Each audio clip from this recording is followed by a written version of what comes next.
કેમ છો મિત્રો? નિત્ય લાઈવમાં ફરી એકવાર આપનું હાર્દિક સ્વાગત છે.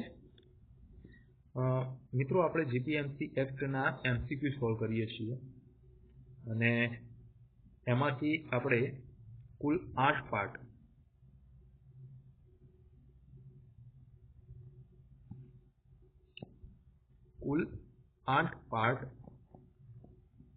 આપણે પૂર્ણ કરી દીધા છે, બરોબર.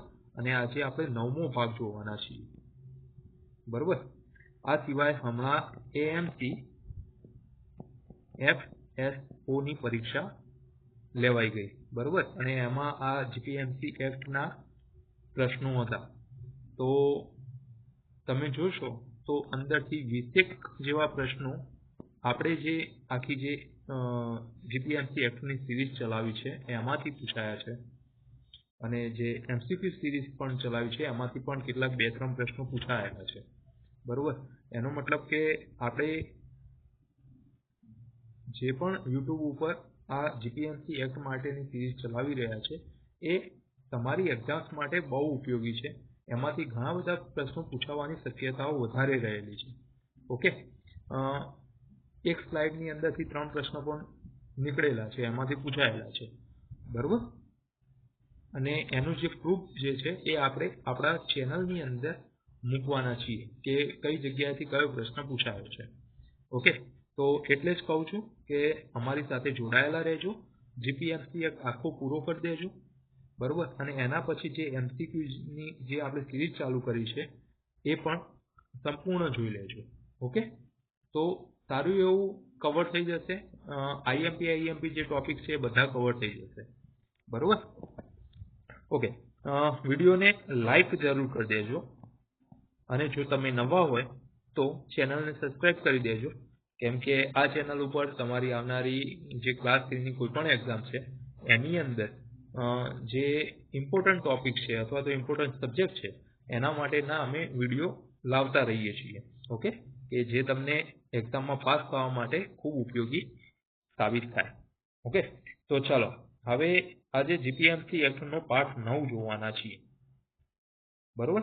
તો ચાલો શરૂઆત કરીએ. પહેલો પ્રશ્ન છે, કલમ 253 મુજબ નવી ઇમારત બાંધવા માટે કોને લેખિત નોટિસ આપવી ફરજિયાત છે? તો જો તમારે કોઈ નવી ઇમારત બાંધવી હોય તો કોને લેખિત નોટિસ આપશો? તો કે કમિશનરને. આ એક્ટની અંદર આપણે જોઈ ગયા હતા, બરોબર. ચાલો, જો ઇમારતના પ્લેન્થ લેવલથી ઉપરના કુલ ઘનફળના કેટલા ભાગને તોડી પાડવામાં આવ્યો હોય તો તેને ફરીથી બાંધકામ ગણવામાં આવશે. શું આવશે? તો કે અડધાથી વધુ, 50%થી વધુ ભાગને જો તોડી પાડવામાં આવ્યો હોય તો ફરીથી બાંધકામ કર્યું છે એવું ગણવામાં આવે છે. આગળ જોઈએ, ચણતરની ઇમારતમાં બહારની દિવાલોના કેટલા ભાગને તોડી પાડ્યો હોય તો તેની નવી ઇમારતનું બાંધકામ ગણાશે.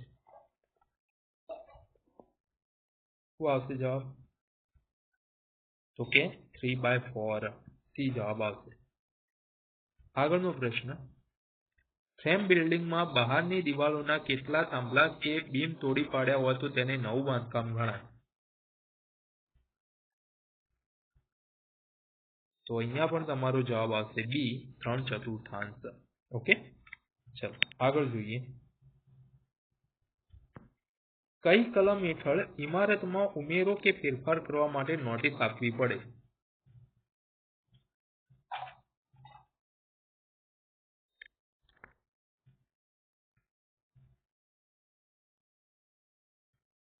તો કલમ નંબર 254, બી જવાબ તમારો સાચો આવશે.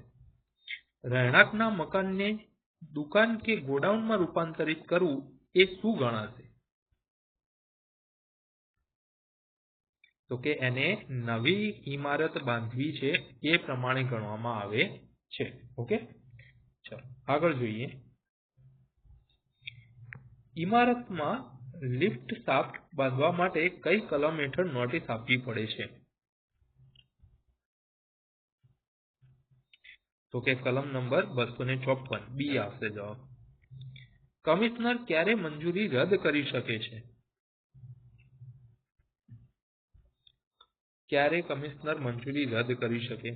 જો અરજદારે ખોટી રજૂઆત કરી હોય તો કમિશનર એ મંજૂરીને રદ કરી શકે છે. બરોબર, એ જવાબ તમારો સાચો આવશે. આગળનો પ્રશ્ન, કલમ 259 મુજબ કમિશનર બાંધકામનું નિરીક્ષણ ક્યારે કરી શકે છે? આઈએમપી પ્રશ્ન છે. કમિશનર બાંધકામનું નિરીક્ષણ ક્યારે કરી શકે છે?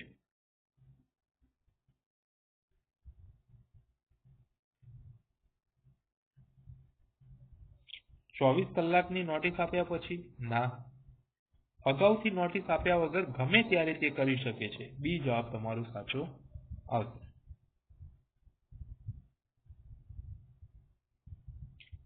માત્ર રવિવારે? એ નહીં આવે. માત્ર બાંધકામ પૂર્ણ થયા પછી? એ પણ નહીં આવે. ઓકે, ચલો આગળનો પ્રશ્ન છે, તપાસના હેતુ માટે બાંધકામ તોડવા માટે કમિશનરે કોની મંજૂરી લેવી પડે?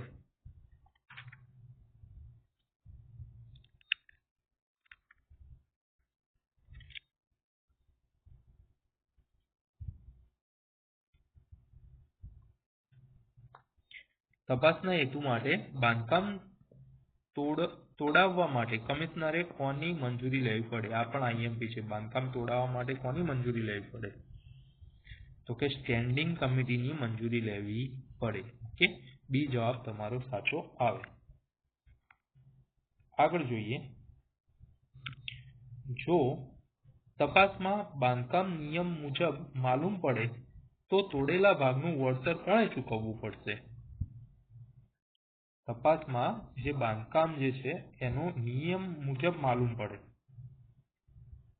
તો તોડેલા ભાગનું વળતર કોણે ચૂકવવું પડે? કોણે? તો કે કમિશનરે ચૂકવવું પડે. કોના વતી? કોર્પોરેશન વતી કમિશનરે ચૂકવવું પડે. બરોબર, ચલો. બાંધકામ પૂર્ણ થયાના કેટલા સમયની અંદર કમિશનર સુધારો કરવાની નોટિસ આપી શકે છે? કલમ નંબર 262 માં જણાવેલ છે. બાંધકામ પૂર્ણ થયાના કેટલા સમયની અંદર કમિશનર સુધારો કરવાની નોટિસ આપી શકે? બાંધકામની અંદર સુધારો ક્યારે કરાવી શકાય? તો કે 3 મહિનાની અંદર કમિશનર એને નોટિસ આપી શકે. બરોબર, બી જવાબ તમારો સાચો આવશે. આગળ જોઈએ, બાંધકામ પૂર્ણ થયાના પછી માલિકે કેટલા સમયમાં કમિશનરને પૂર્ણતાની નોટિસ આપવી જોઈએ? હવે બાંધકામ પૂર્ણ થઈ ગયું છે તો એ બાંધકામનો જે માલિક છે એ માલિકને કમિશનરને નોટિસ આપવી પડે. બરોબર, આપણે હમણાં લગભગ પહેલો કે બીજો પ્રશ્નની અંદર જ જોઈ ગયા કે બાંધકામ કરવા માટે આપણે કોને નોટિસ આપવી પડે છે? તો કે કમિશનરની નોટિસ આપવી પડે, એને જાણ કરવી પડે. બરોબર, તો માલિકે કેટલા સમયની અંદર એ પૂર્ણતાની નોટિસ આપવી પડે કે બાંધકામ પૂર્ણ થઈ ગયું છે એમ? તો કે 1 મહિનાની અંદર. સી જવાબ તમારો સાચો આવશે. આઈએમપી પ્રશ્ન છે. આગળનો પ્રશ્ન, વપરાશની પરવાનગી માટેની અરજી કર્યા પછી કેટલા દિવસમાં જવાબ ન મળે તો પરવાનગી મળી ગઈ છે તેમ માની શકાય? તો કે 21 દિવસમાં. બરોબર, સી જવાબ તમારો સાચો આવશે. આ પણ આઈએમપી પ્રશ્ન છે મિત્રો. આગળનો પ્રશ્ન, જો જોખમ તાત્કાલિક હોય તો કમિશનર નોટિસ વગર શું કરી શકે? 264 કલમની અંદર છે. જો જોખમ તાત્કાલિક હોય તો કમિશનર નોટિસ વગર શું કરી શકે? તો કે પોતે તોડી પાડી શકે કે સુરક્ષિત કરી શકે. બરોબર, બી જવાબ તમારો સાચો આવશે. આગળનો પ્રશ્ન, કલમ 264 હેઠળ જોખમી માળખાની નોટિસ માલિક ઉપરાંત કોને આપવી પડે?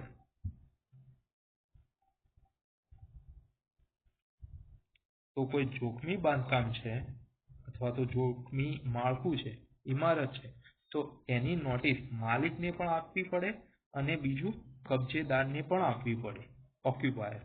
બરોબર, બી જવાબ સાચો આવશે.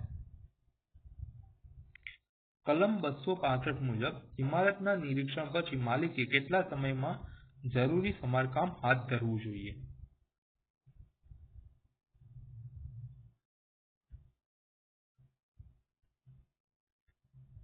તો કે 2 મહિનાની અંદર માલિકે એનું સમારકામ હાથ ધરવું જોઈએ.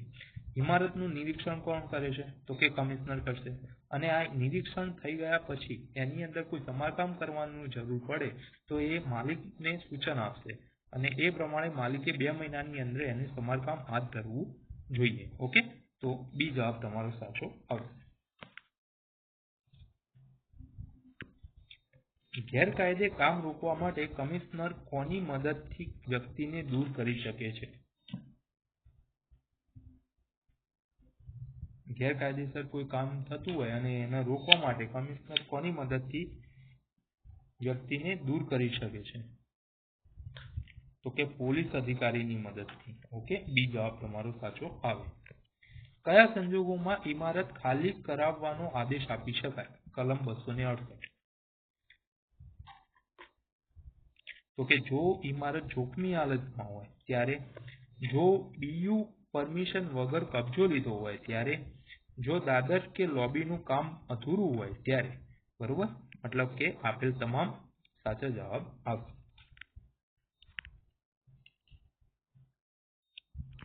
ભવિષ્યના બાંધકામોનું નિયમન કરવાની જાહેરાત કોણ મંજૂર કરે છે?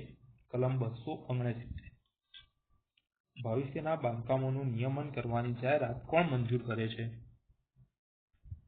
તો કે રાજ્ય સરકાર મંજૂર કરે છે. સી જવાબ આવશે. બાંધકામ નિયમનની જાહેર નોટિસ સામે વાંધો ઉઠાવવા કેટલો સમય મળે છે? તો કે 3 મહિનાનો સમય મળે છે. સી જવાબ તમારો સાચો આવશે. આગળનો પ્રશ્ન, પ્લોટનું લઘુત્તમ કદ નક્કી કરવાની સત્તા કઈ કલમમાં છે? મતલબ કે મિનિમમ સાઇઝ, ઓછામાં ઓછી સાઇઝ કેટલી હોવી જોઈએ પ્લોટની? તો કે કલમ 269 માં છે. બરોબર, સી જવાબ આવશે. ઇમારતમાં દરવાજો કે બારી કાયમી બંધ કરવા માટે કઈ કલમ હેઠળ નોટિસ આપવી પડે? તો કે કલમ 254 હેઠળ નોટિસ આપવી પડે. ઓકે, ચાલો. ઝૂંપડા કે શેડ તોડવા માટે વળતર ચૂકવવાની જોગવાઈ કઈ કલમમાં છે?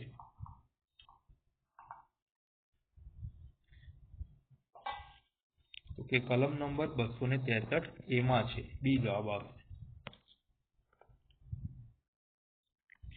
ઇમારતમાં છિદ્રોને ગ્રીલથી સુરક્ષિત કરવાની સત્તા કઈ કલમમાં છે? તો કે કલમ 266 માં છે. રાજ્ય સરકારની મંજૂરી પછી બાંધકામ નિયમનની જાહેરાત ક્યાં પ્રસિદ્ધ થાય છે?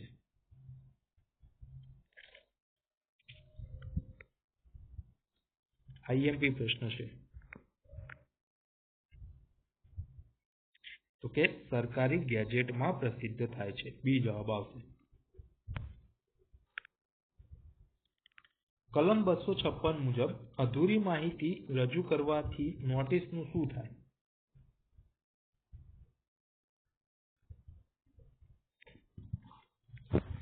તો કે તે આપી જ નથી એવું ગણવામાં આવે છે. ફેમ બિલ્ડિંગમાં ફેરફાર માટે દિવાલના કેટલા ભાગના તોડકામ માટે નોટિસ જોઈએ? તો કે અડધાથી વધુ, 50%થી વધુ. બરોબર, આગળ જોઈએ. જોખમી માળખાના કામ માટે પડોશીની જમીનમાં ક્યારે પ્રવેશી શકાય? કલમ 264. તો કે સૂર્યોદય અને સૂર્યાસ્તની વચ્ચે પ્રવેશી શકાય. ઇમારત ખાલી કરાવવાની નોટિસ ક્યાં લગાવવી જોઈએ? ક્યાં લગાવવી જોઈએ? તો કે પરિસરના કોઈ ભાગ પર લગાવવી જોઈએ. બી જવાબ તમારો સાચો આવશે. ઓકે, ચાલો.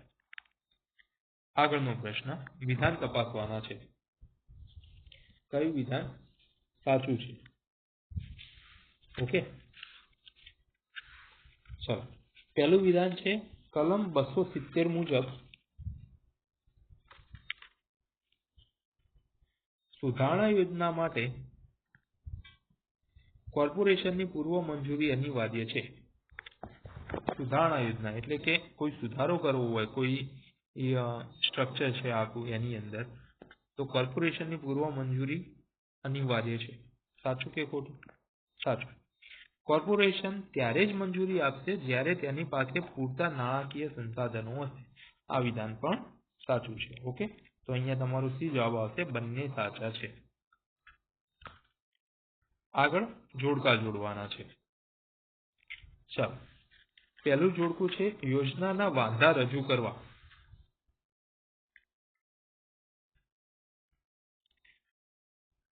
કોઈ યોજના નવી ઘડવાની હોય તો એના વાંધા રજૂ કરવા માટે કેટલો દિવસ આપવામાં આવે? તો કે 21 દિવસ આપવામાં આવે. ગેજેટમાં જાહેરનામું પ્રસિદ્ધ કરવા, તો કેટલા ટાઈમ સુધી જાહેરનામું પ્રસિદ્ધ કરવાનું હોય? સતત 3 અઠવાડિયા સુધી. આ આપણે બધું એક્ટની અંદર જોઈ ગયા છીએ મિત્રો. હિયરિંગ માટે લઘુત્તમ નોટિસ કેટલા દિવસની હોય? તો કે 30 દિવસની હોય. બરોબર, તો અહીંયા સી જવાબ તમારો સાચો આવશે. ચાલો આગળ જોઈએ. નીચેનામાંથી કયું વિધાન ક્લિયરન્સ એરિયા માટે ખોટું છે? કલમ નંબર 280 મુજબ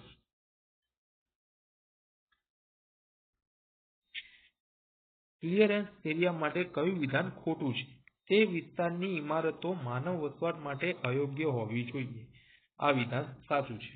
બરોબર, મતલબ કે ક્લિયરન્સ એરિયા કોને કહેવાય છે? મોટી સુધારણા યોજના વગર પણ ત્યાં સુધારો થઈ શકે તેમ હોવો જોઈએ.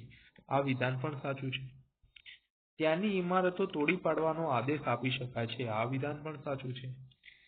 કોર્પોરેશન બેઘર થતા લોકો માટે આવાસની વ્યવસ્થા કરવા બંધાયેલું નથી. આ વિધાન ખોટું છે. બરોબર, બેઘર થતા લોકો માટે આવાસની વ્યવસ્થા કરવા માટે કોર્પોરેશન બંધાયેલું છે. બરોબર, તો અહીંયા ડી જવાબ તમારો સાચો આવશે. આગળ જોઈએ. પુનઃ વિકાસ વિસ્તાર જાહેર કરવા માટે જે વિસ્તારમાં ગરીબ વર્ગોના ઓછામાં ઓછા કેટલા રહેઠાણો હોવા જોઈએ?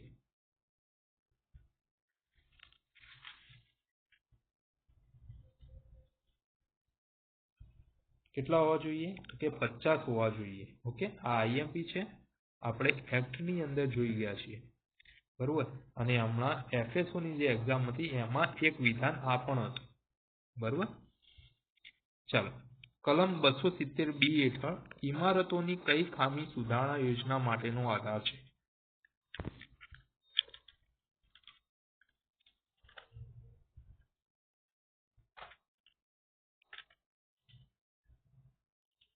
તો શું આવશે? બી આવશે, સાંકડા રસ્તા. ચાલો આગળ જોઈએ. જો કોઈ વિસ્તારમાં બોમ્બે હાઉસિંગ બોર્ડ એક્ટ 1948 હેઠળ સ્કીમ હોય તો શું કરી શકાય? બોમ્બે હાઉસિંગ બોર્ડ એક્ટ 1948 હેઠળ સ્કીમ હોય કોઈ વિસ્તારમાં તો શું કરી શકાય? નવી સુધારણા યોજના બનાવી શકાય? ના, નવી સુધારણા યોજના બનાવી શકાતી નથી. આ વિધાન સાચું આવશે. મંજૂરી વગર બનાવી શકાય? ના. પોલીસની મદદ લેવી પડે? ના. બરોબર, બી જવાબ તમારો સાચો આવશે. ક્લિયરન્સ એરિયા જાહેર કરતા પહેલા કોર્પોરેશનને તેની ખાતરી કરવાની હોય છે. આ ક્લિયરન્સ એરિયા આપણે એક્ટની અંદર જોઈ ગયા છીએ મિત્રો. જો તમે એક્ટ જોયા ના હોય તો આપણે લગભગ 18 વિડીયોનો એક સિરીઝ બનાવી હતી જીપીએમસી એક્ટની, અને એમાં આપણે આખો એક્ટના જે આઈએમપી ટોપિક્સ હતા એ કવર કર્યા છે. તમે એને જોઈ શકો છો. બરોબર, તો કોર્પોરેશનને તેની ખાતરી કરવાની હોય છે.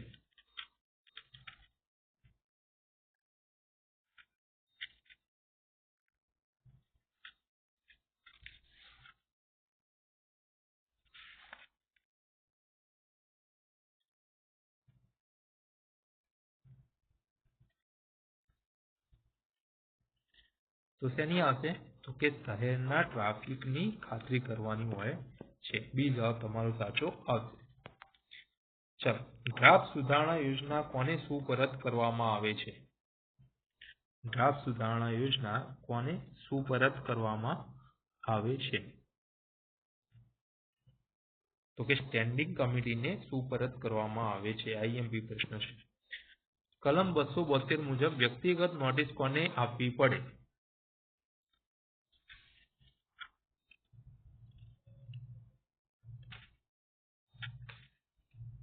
કોને આપવી પડે?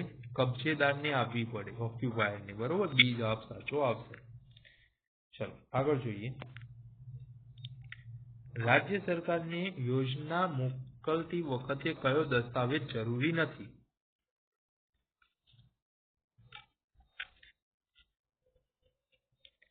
તો કે વાંધાઓની યાદી, બરોબર, એની જરૂર નથી। અંદાજિત ખર્ચની જરૂર પડે છે, માલિકના ફોટાની જરૂર પડે છે, રેટેબલ વેલ્યુનું શેડ્યુલ જે હોય છે એની જરૂર પડે છે, બરોબર।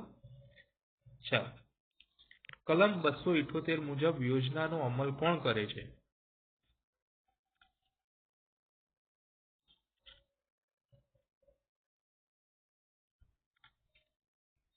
કોણ કરે છે? તો કે રાજ્ય સરકાર કરે છે, બરોબર। બી જવાબ આવશે।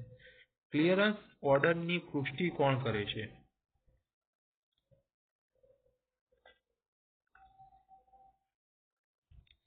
કોણ કરે છે? તો કે રાજ્ય સરકાર કરે છે। સી જવાબ તમારો સાચો આવશે। ચલો, જમીન સંપાદનનો પ્રસ્તાવ પાછો ખેંચ્યા પછી કેટલા સમય સુધી ફરી નોટિસ આપી શકાય નહીં?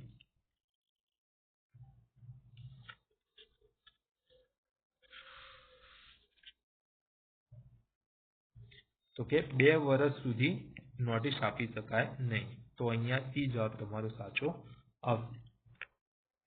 ચલો, વિધાન તપાસવાના છે। કલમ 284 હેઠળ રસ્તાના જાહેર અધિકારો રદ કરતા પહેલા 6 અઠવાડિયામાં વાંધા મંગાવવા પડે।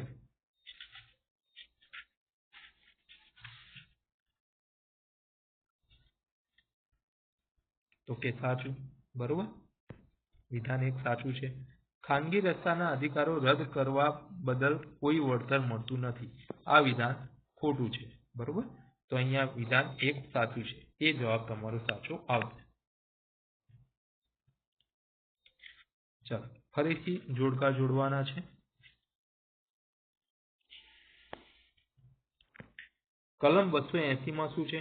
તો કે ક્લિયરન્સ એરિયા, બી આવશે। કલમ 284 માં શું છે? તો કે પુનર્વિકાસ વિસ્તાર, અને કલમ 284 માં શું છે? ખાસ ટ્રિબ્યુનલ છે, બરોબર। બી જવાબ તમારો સાચો આવશે। ચાલો, સુધારણા યોજના હેઠળ જે જમીન લેવાની જરૂર નથી પણ તેની કિંમત વધે છે તેના પર વધારાના મૂલ્યના મહત્તમ કેટલા ભાગ જેટલો બેટરમેન્ટ ચાર્જ લાદી શકાય?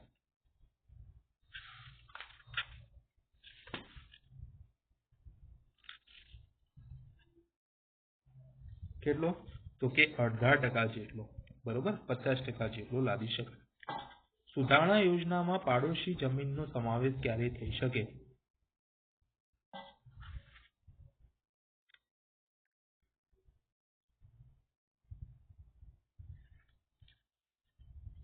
ક્યારે થઈ શકે? અગાઉથી નોટિસ આપ્યું હોય ત્યારે થઈ શકે। ચાલો, નીચેનામાંથી કયું વિધાન વળતર કલમ 284 માટે સાચું છે?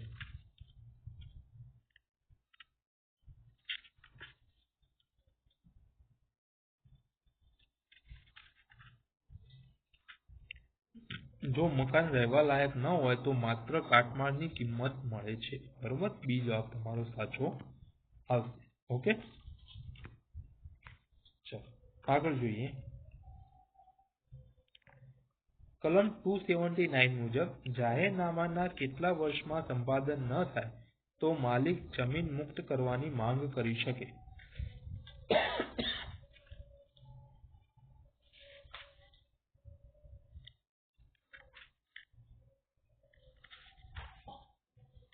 સુજાવ આવશે કે 2 વર્ષ। ઓકે, બી જવાબ આવશે। કલમ 273 હેઠળ માલિક જમીન સંપાદનની માંગ ક્યારે કરી શકે?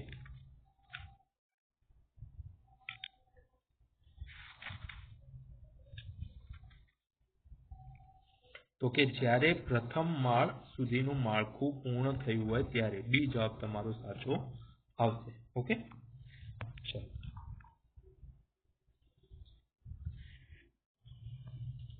આગળનો પ્રશ્ન. માલિકી ઇમારત ખાલી થયાના કેટલા અઠવાડિયામાં તેને તોડી પાડવી પડે છે?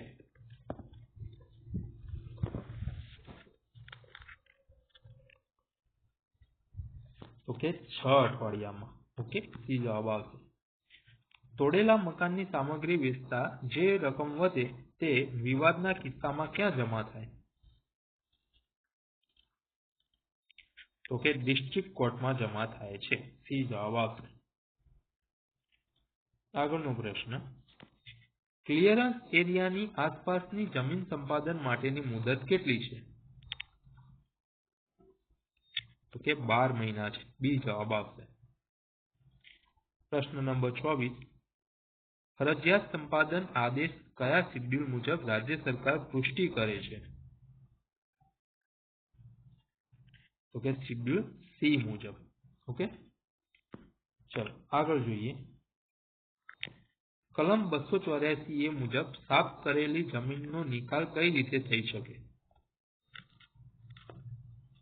તો કે વેચાણ દ્વારા, લીઝ પર આપીને, અદલા બદલી દ્વારા, મતલબ કે તમામ. ઓકે, લીઝ રદ કરવા માટેની અરજી ક્યાં થાય છે?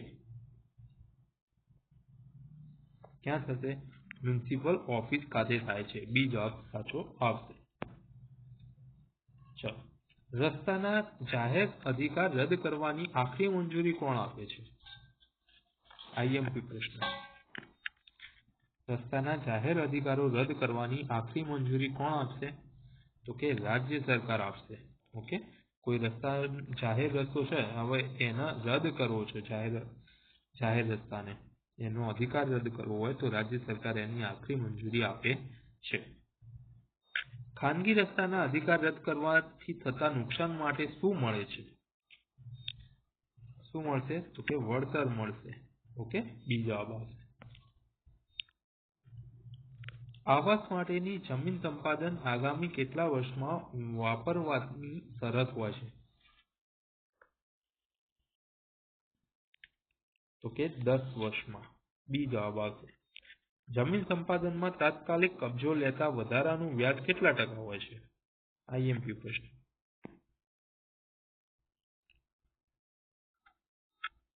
તો કે 12% હોય છે. બી જવાબ આવશે. ચલો. જો માલિક 18 મહિના સુધી પુનર્વિકાસ ન કરે તો જમીન કોણ લઈ શકે? કોણ લઈ શકે? કોર્પોરેશન લઈ શકે. બી જવાબ આવશે. પુનર્વિકાસ વિસ્તારમાં ગરીબ વર્ગના કેટલા રહેઠાણ ગીચ હોવા જોઈએ? આ આઈએમપી છે. હમણાં જે FSO ની એક્ઝામ ગઈ એની અંદર પૂછાઈ ગયું વિધાન સ્વરૂપે, મતલબ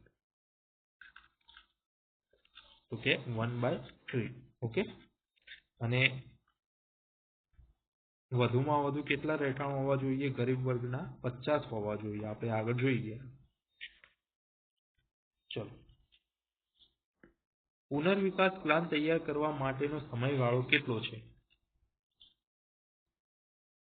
તો કે 6 મહિનાનો છે. ઓકે, પુનર્વિકાસ પ્લાન બનાવતી વખતે કયા એક્ટને ધ્યાનમાં લેવામાં આવે છે? તો કે બોમ્બે ટાઉન પ્લાનિંગ એક્ટ 1956 ને ધ્યાનમાં લેવામાં આવે છે. એ જવાબ આવશે.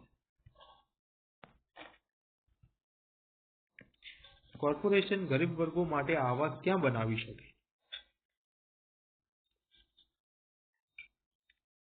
તો કે સંપાદિત કરેલી જમીન પર બનાવી શકે. બી જવાબ આવશે.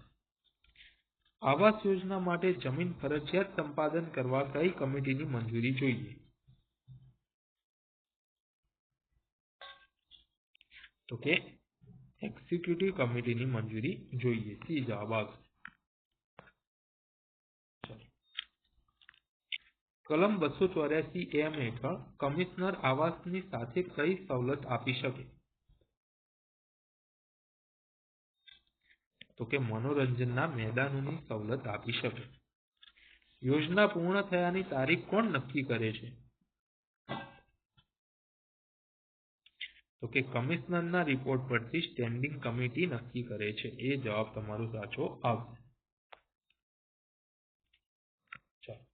ટ્રિબ્યુનલના પ્રેસિડેન્ટની નિમણૂક કયા શિડ્યુલ મુજબ થાય છે? કયા શિડ્યુલ મુજબ થશે? તો કે શિડ્યુલ સી મુજબ થશે. શું ટ્રિબ્યુનલનો આદેશ આખરી હોય છે?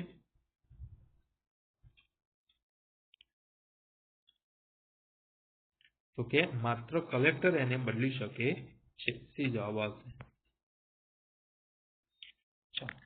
વળતર નક્કી કરતી વખતે મિલકતની કઈ કિંમત જોવામાં આવે છે?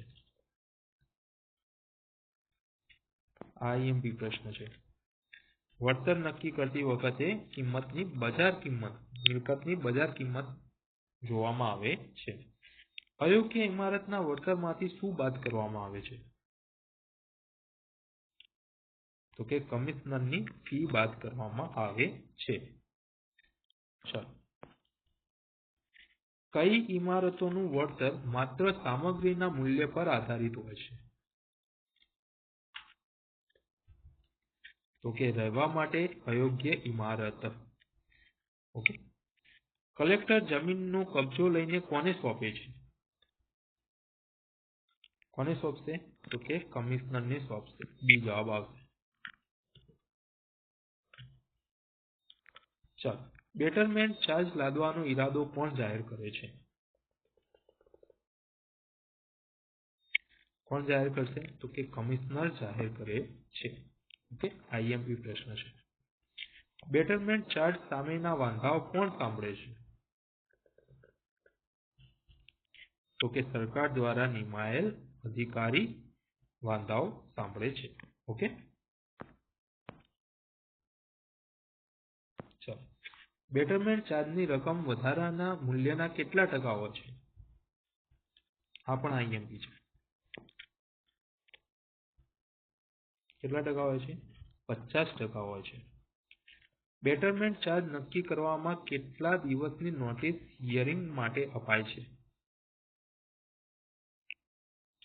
તો કે 21 દિવસની નોટિસ આપવામાં આવે છે. ચાલો, જો બેટરમેન્ટ ચાર્જથી અસંતોષ હોય તો કેટલા સમયમાં ટ્રિબ્યુનલમાં જઈ શકાય? કે 2 મહિનાની અંદર ટ્રિબ્યુનલમાં જઈ શકાય. બેટરમેન્ટ ચાર્જની વસૂલાત કઈ કલમ હેઠળ થાય છે? તો કે કલમ 442 અંતર્ગત થાય છે. ચાલો, હવે આજે આપણે 9મો ભાગ પૂર્ણ કર્યો. અહીંયા સુધી જોડાવા બદલ તમારો ખૂબ ખૂબ આભાર. નિત્યમલાલ સાથે જોડાયેલા રહેજો અને વિડીયોને લાઈક જરૂર કરી દેજો. અને જો તમે નવા હોય તો ચેનલને સબસ્ક્રાઇબ જરૂર કરી દેજો. આવનારી એક્ઝામ્સ માટે તમારી તૈયારીમાં સાથ આપવા માટે અમે ખૂબ પ્રયત્ન કરી રહ્યા છીએ. તમને હેલ્પફુલ થવા માટે પણ અમે ઘણા બધા વિડીયો લાવીશું કે જે આવનારી એક્ઝામ્સમાં તમને ખૂબ ઉપયોગી સાબિત થશે. બરાબર? તો થેન્ક યુ. નેક્સ્ટ વિડીયોમાં મળીશું.